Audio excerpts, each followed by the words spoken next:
আসসালামু আলাইকুম। ভারত ক্যা হাল হ্যায়? ভারত বিএনপিকে অভিনন্দন জানিয়েছে খুশিতে। কারণ এখন যদি বিএনপির লেজ ধরে আওয়ামী লীগকে ঢুকাতে না পারে, তাহলে কোনো দল জামাত কিন্তু গ্রহণ করতো না এই আওয়ামী লীগকে। এটা বুঝেন। এখন তো যে কোনো ছলে বলে কৌশলে বিএনপিকে তো আগলে রাখতে হবে।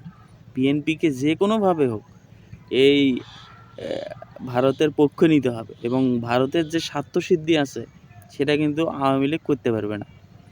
আওয়ামী লীগ এখন করতে পারবে না, বিএনপিকে ধরেই আপনার আওয়ামী লীগকে ঢুকানোর একটা পায়তারা ভারত করেই যাবে এবং তারই প্রেক্ষিতে আজকে এই যে তারেক রহমানকে ফোন করে রীতিমতো অভিনন্দন জানিয়েছে। নির্বাচনে জয়লাভ করায় বিএনপির চেয়ারম্যান তারেক রহমানকে অভিনন্দন জানিয়েছে ভারতের প্রধানমন্ত্রী নরেন্দ্র মোদী। অভিনন্দন জানানোর পাশাপাশি তিনি তারেক রহমানের সঙ্গে অনেক কথা বলেছেন আর কি। দেশের সাথে তো কথা বলবেই এবং ভারতের যে রীতি এটার বাইরে কিন্তু ভারত যেতে পারবে না এবং ভারত বিএনপিকে ভালোভাবেই চেনে।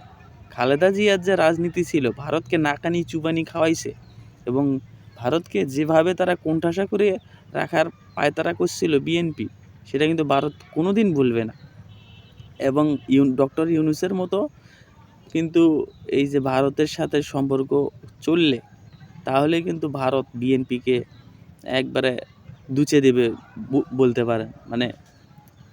ভারতের সাথে যদি তাদের স্বার্থ নিয়ে একটু কোন ঠাসাঠাসি হয় তাহলে কিন্তু বিএনপিকে তারা আওয়ামী লীগের মতো যে সুযোগ সুবিধা দিয়েছে সেটা কিন্তু পাবে না। ভারত বিএনপিকে যে কোনোভাবে হোক এখন তাকে দিয়েই আওয়ামী লীগকে পুনর্বাসন করাবে এবং এই জন্যে যত প্রকার কাজ আছে, যত প্রকার দ্বিচারিতামূলক কাজ যে কোনোভাবে বিএনপিকে তারা হাত করতে চাইবে এবং শুক্রবার সামাজিক যোগাযোগ মাধ্যম এক্সে দেওয়া এক পোস্টে এ তথ্য জানায়।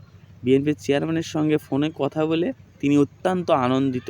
বাংলাদেশের জনগণের আকাঙ্ক্ষা পূরণে তারেক রহমানের প্রচেষ্টায় তার সমর্থন ও শুভকামনা থাকবে। আর প্রতিবেশী দুই দেশের ঐতিহাসিক সাংস্কৃতিক বন্ধনে গভীরভাবে আবদ্ধ, এটাও মোদি উল্লেখ করেছেন। ভারতের পক্ষ থেকে বাংলাদেশ দুই ধরনের জনগণের শান্তি, অগ্রযাত্রা, সমৃদ্ধির প্রতি অঙ্গীকার পুনর্ব্যক্ত করবেই। এটা ভারতের একটা পুরনো চাল আছে, সেটা বিএনপিকে বুঝতে হলে বিএনপিকে আগে ভারতের আওয়ামী লীগের মতো আচরণ করতে হবে, তাদের দাদাবাবুদের কথায় উঠতে বসতে হবে। না হলে ভারত কী জন্যে বিএনপিকে এইরকম অভিনন্দন জানাবে? যেহেতু ভারতের পক্ষে সম্ভব তাদের যে স্বার্থসিদ্ধির পদ আছে সেটাকে বিএনপি একমাত্র দল হিসেবে পূরণ করতে পারার জন্য একবারে মোক্ষম সুযোগ এবং এখন মোক্ষম করে দিবে বিএনপিকে এবং বিএনপি সেই অনুযায়ী কাজ করতে পারবে এবং এই অনুযায়ী আজকের এই আনন্দিত বার্তা। এখন সেখানে দেখা যাক যে বিএনপি মাথা ঝুঁকিয়ে কতটা ভারতের স্বার্থসিদ্ধি হাসিল করায় সহযোগিতা করতে পারে। ধন্যবাদ।